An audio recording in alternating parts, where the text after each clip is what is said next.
பார்க்கறக்கு ஆட்டுக்கால் மாதிரியே இருக்கும். ஆனால் இது வந்து முடவாட்டுக்கால்னு சொல்லுவாங்க. வீட்டில் இருக்க பெரியவங்களுக்கு வர மூட்டு வலி, இடுப்பு வலி பார்த்தீங்கன்னா இந்த முடவாட்டுக்கால் சூப் செஞ்சு கொடுத்தீங்கன்னா சரியாயிரும். அது போக 4000க்கும் மேற்பட்ட நோய்களுக்கு வந்து இது மருந்தாக யூஸ் பண்ணுறாங்க. இந்த முடவாட்டுக்கால் பார்த்தீங்கன்னா நல்லா க்ளீன் பண்ணி கட் பண்ணி வச்சுக்கலாம். இப்போ ஒரு மிக்சர் ஜாரில் மல்லி, மிளகு, சீரகம் சேர்த்து பவுடர் பண்ணிக்கலாம். இது கூட வந்து 8 சின்ன வெங்காயம், 5 பல்லு பூண்டு, கொஞ்சம் இஞ்சி, ஒரு தக்காளி, கட் பண்ண முடவாட்டுக்கால், கொஞ்சமாக தண்ணி சேர்த்து அரைச்சி வச்சுக்கலாம்.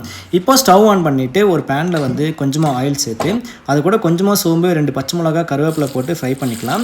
இது கூட நான் அரைச்சி வச்சிருந்த பேஸ்ட்டையும் சேர்த்து 2 கப் அளவுக்கு தண்ணி ஊற்றி மிக்ஸ் பண்ணிக்கலாம். தேவைக்கேற்ற மாதிரி உப்பு, 1/4 டீஸ்பூன் அளவுக்கு மஞ்சள் சேர்த்து ஒரு 30 நிமிஷம் போல கொதிக்க விட்டு ஃபில்டர் பண்ணி எடுத்தீங்கன்னா ஒரு டேஸ்டியான முடவாட்டுக்கால் சூப் ரெடி. இந்த முடவாட்டுக்கால் நீங்க இருக்க பிளேஸ்ல வந்து கிடைக்கிறது கஷ்டம்னு சொன்னீங்கன்னா மை ஹார்வெஸ்ட் ஃபார்ம்ல முடவாட்டுக்கால் சூப் பவுடர் மிக்ஸ் பார்த்தீங்கன்னா நான் சொன்ன எல்லா மசாலா இருக்கிற மாதிரி நான் ஹெல்தியான மெத்தடில் செஞ்சு கொடுத்துட்டு வராங்க. எங்க வெப்சைட்ல பார்த்தீங்கன்னா 270+ ஆர்கானிக் ப்ராடக்ட் அவைலபிள் இருக்கு. வாங்கணும்னு நினைக்கிறவங்க வெப்சைட்ல லிங்க் கொடுத்துருக்கேன், மறக்காம செக் பண்ணி பாருங்க.